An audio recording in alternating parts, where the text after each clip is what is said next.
Hello everyone, welcome back to Locker Talk. And as you know, I am Pretty Girl Des, and this is Pretty Girls of Sports, and we got some things to talk about. So let's just get on into it. I'm not going to make a drink today because it's already made. Yes, it was that type of day.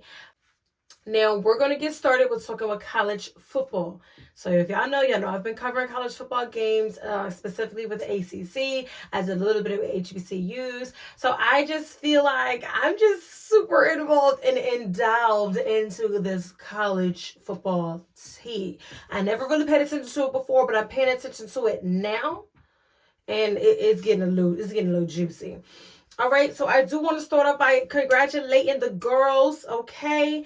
So, college football history has been made with Haley Van Voorhees.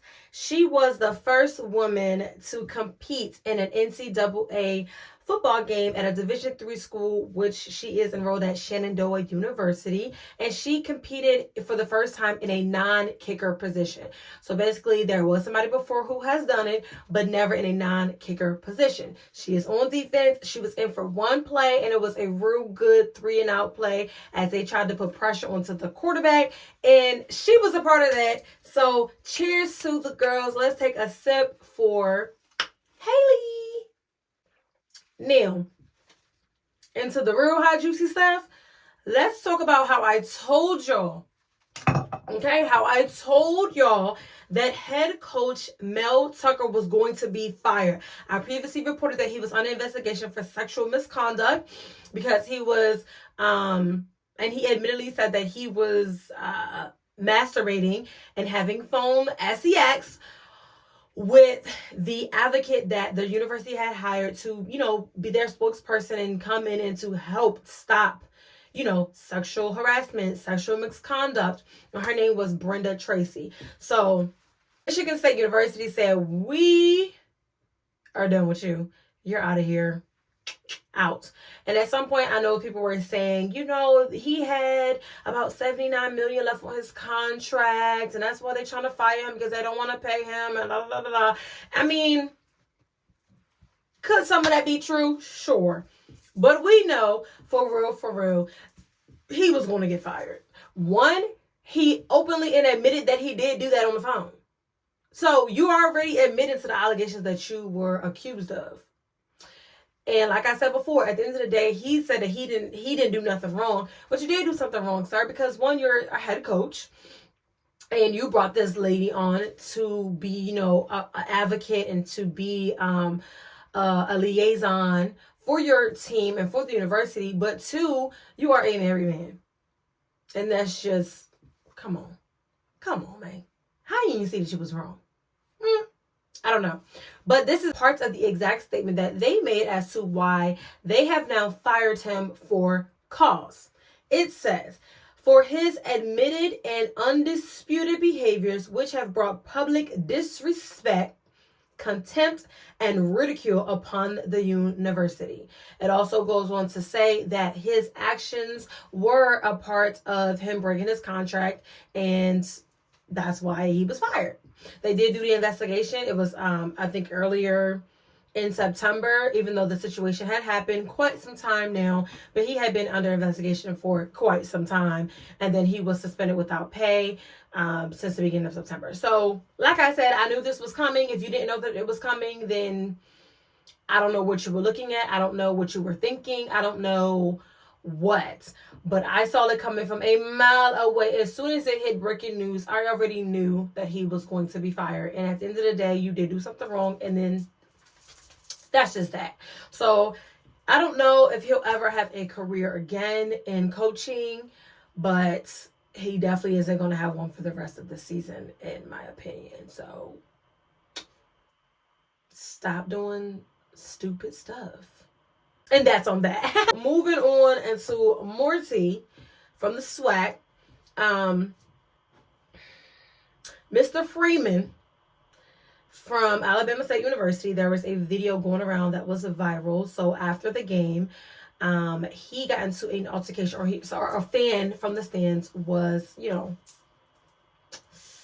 instigating him, and he took the bait.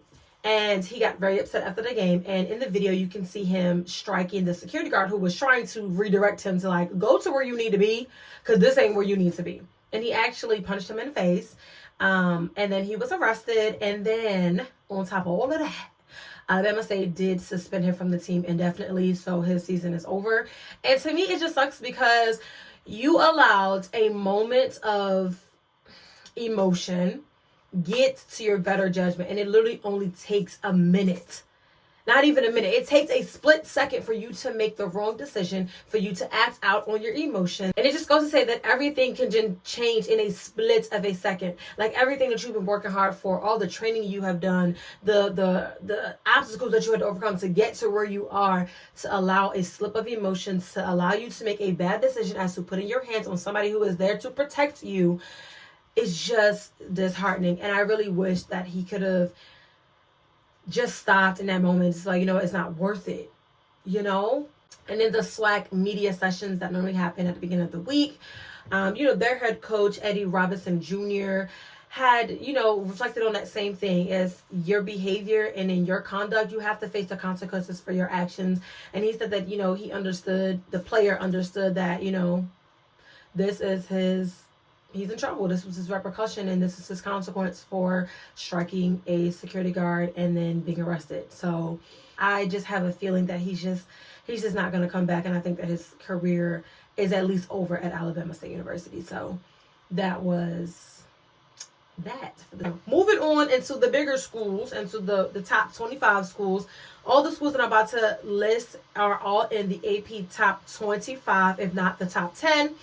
Now, there has been some predictions of who are going to win the conference championships for each of the conferences. I'm going to be talking about 5 conferences. And then the team to beat for the team that is going to win the national championship. So, for the ACC, they have the Florida State Seminoles, and I can wholeheartedly agree to that. Florida State is playing like nobody's business, okay? They are looking great. They have been building on their program for quite some time now, and they're only going to get better throughout the season. And, having the opportunity to talk to their quarterback, talk to their defensive players, like they are all really humble, and they all are just hard workers. They really just love the sport. They love what they're doing, and they love the team, and they understand they have a mission to accomplish, and they are all in on the mission. So I love that about them. I definitely want to see them get to the ACC championship because I definitely think that they are deserving of that. All right. For the Big Ten, they have the Michigan Wolverines, and I could see that. Michigan always does really well. It's just that they don't play well in the bowl games. They don't play well just when it comes time for like playoffs, and then and the playoffs and all that is like where it really, really counts. So I'm excited to see if they can turn it around. Their coach is back after he had that 4-game suspension. So they're looking good. They're on the up and up. Michigan might zip it into it, okay? For the Big 12, they have the Texas Longhorns. As you know, Texas has beaten some of the best teams right now in the top 25. Texas is making their way up that food chain, okay? So I can see them winning it. I can see them taking it for their conference because they are doing what needs to be done, period, okay? For the Pac-12, they have USC Trojans. USC Trojans have been, they've been slated to be the top for quite some time now, so I'm not surprised there. And then, of course, for the SEC, you have the Georgia Dogs. Again, no surprise there. They are ranked number 1 in the country, so you would be kind of stupid to pick anybody else, right? And then, of course, for the national championship of all of this, Georgia is going to win. So that's what we got for there. And, I mean, I could agree with it. And I'm looking forward to see how the rest of these weeks go on to pile up and how the AP polls continue to change, because they change every Saturday. Because some teams give big upsets, and some teams are just still doing what needs to be done. So I'm excited to see where and how the rest of the football season goes. And you're going to see me because I'm going to be at some of these games. Yeah. But anywho, we are going to move into one of my favorite times of the year, one of my favorite sports, hockey. NHL season has begun. NHL preseason has begun. It started September 23rd to October the 7th. It started off with the Coyotes and the Los Angeles Kings kicking it off with the Global Series, playing over in Australia. They're in Melbourne. So they're expanding their horizons, and I love that. I feel like a lot of the teams are starting to branch out into international games, and they're either kicking off their season with it, or they're, sprinkling games throughout the season with going overseas. And I think that's just amazing. Like, starting to develop more fans across the globe, and I think that's just great. So the preseason is this. The preseason is fast, just like the Stanley Cup playoffs and finals is fast. This is fast. So they have 15 days, 111 games that are slated for play, and they're going to be in 44 different venues across the NHL and other venues. So like I said, they're going to be in Melbourne, Australia. So they are just dipping and doing it, okay? And as you know, it's a very, very long season. It's now, September, and they go all the way into June. So it's a very, very, very long season. So just gear up, because I'm be having the NHL news and updates. Moving on into the WNBA, as you know, they're still in the semifinals. They are moving into Game 3. The Aces lead 2-0 against the Wings. The Liberty and the Sun are tied 1-1 as they move into Game 3. I do want to congratulate Breanna Stewart, as she is the 2023 MVP. She is the first MVP award for New York, but this is her second time winning the MVP. There was some fuss, and rightfully so, that Aja Wilson did not come in second, that she did not even get it. She was in third, and she actually received a fourth place vote, which is that's unexplanatory to me. I don't know. I'm not really sure what was that about. Somebody got some explaining to do. But yeah, Alyssa Thomas was second. So that's just that. And what made it so dynamic is that Alyssa and Breanna had to play each other. And when I say it was such a heightened game, oh my gosh, the Sun were blazing. I really thought that the Sun was going to pull through and take the game. I was a little nervous. That first half, they had it on lock, for real. But of course, the Liberty came. Sabrina came and did her due diligence per usual. Lainey came and laid it out, and they just picked up the slack for the Liberty and really showed the caliber that the Liberty has when it comes to basketball, and it comes from coming from behind and getting into the front and securing the win. So this series is so dynamic. And it has you on edge, you'll see, to the very end of the game. And I love that personally, because I just feel like that makes her great basketball. These women are playing great basketball. So I'm just looking forward to seeing what they do in Game 3, who takes Game 3, and as they lead into getting into the finals. Okay? Moving on to the NBA. Now, y'all know I had previously talked about Damian Lillard and how he wanted to go to the Heat. Well, he ain't going to the Heat, but he's going to the Bucks. Yeah? So, apparently there's a three-way, 3-team deal going on. It's a lot of moving parts for this trade. And I told y'all before, the Trailblazers was we're not giving him up until we get in a deal that we want and that we know we can benefit from and that we need. And rightfully so, that's cool. And I also said he didn't want to be there, so you need to just go ahead and let him go. Because at first they were trying to hold on tight to him, But just let him go. If he don't want to be there, shoosh him out, right? I really don't know how this is going to turn out, because again, he kept saying, I don't want to go anywhere besides Miami. And he ain't going there. He is going to the Bucks. He is going to be with Giannis, and I think that's awesome. I think that's great. I think they're going to be a force to reckon with if he actually just comes out of his funk and goes to camp and gets into it and really just become a part of this team. At the end of the day, I know he wants to play basketball, and playing with Giannis. Giannis is one of the best players in the league right now. So it's I think it'll come around. Obviously we all know he wants to be in Miami, but I think he'll come around to it, and it's going to be good. It's going to be good. I can't wait to NBA fully jumps off. It's going to be good. All right? That was it for NBA. I ain't got nothing more to talk about until they get started. All right? Yeah. Now, let's talk about my favorite sport of all, NFL. So, NFL has a lot of things going on. And one of the most recent things they have going on is Colin Kaepernick wrote a letter to the Jets, I think maybe 10 days after Aaron Rodgers suffered his injury. And he wasn't preaching to, to the choir of being a quarterback, but he was asking him to be a part of his practice squad. Now, I don't know how to feel about this. I mean, he hasn't played football in about 7 years. I understand he still says, he still does training, every day, and he's keeping his body up, and he's, doing his skills, and he's working out with NFL players, and woo. I get all of that. What I don't get is why J. Cole posted the letter. I don't know their relationship, so somebody fill me in, because I was just a little confuzzled when I saw that J. Cole released the letter. It was good because it got the eyes on it, got national eyes on it, but I was confuzzled there. I don't know. I don't see it happening.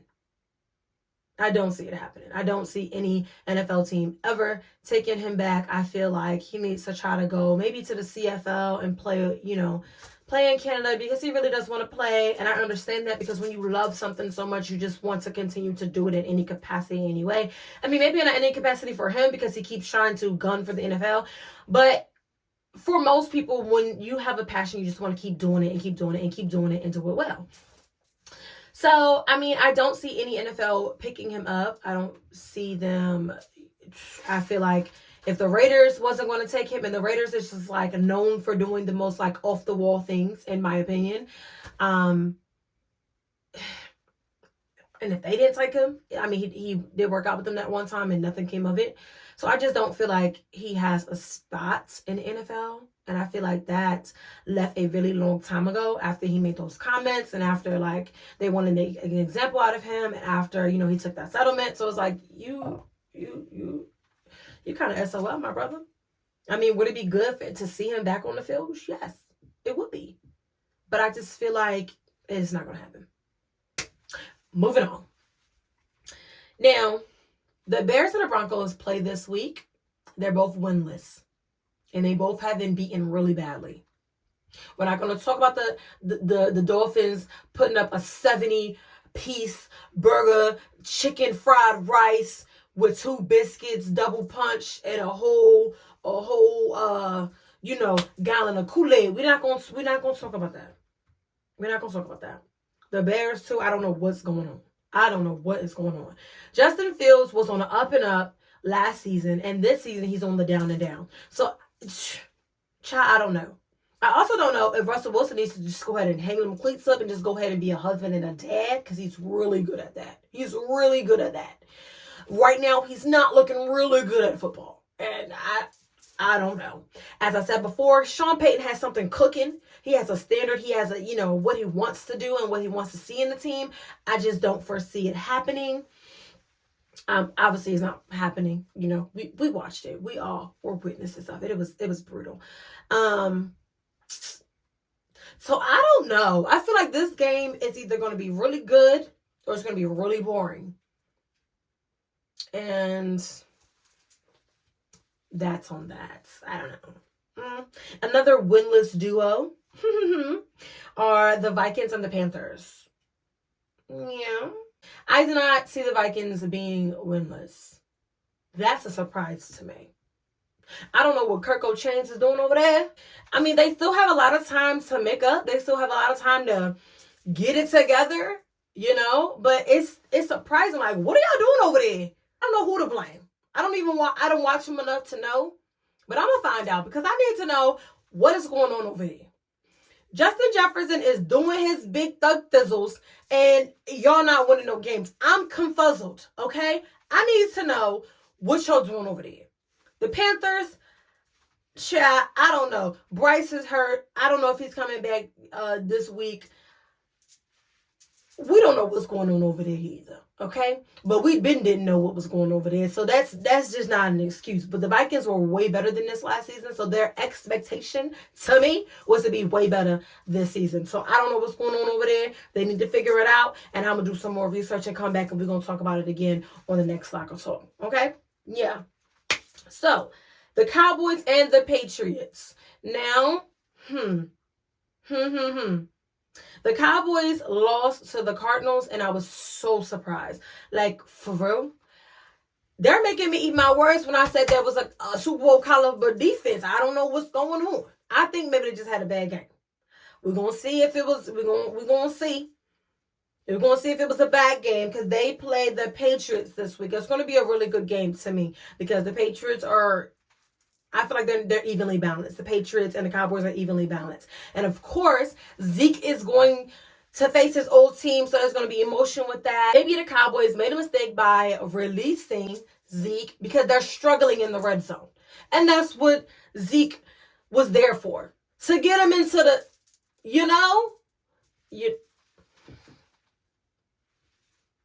I don't know, child. We shall see. We shall see. Yeah. Seahawks and the Giants. I don't know what the Giants are doing. I feel like y'all paid Daniel Jones all that money. Yeah. And they struggling bad. I don't know, y'all. The Giants are just on the struggle bus. And I feel like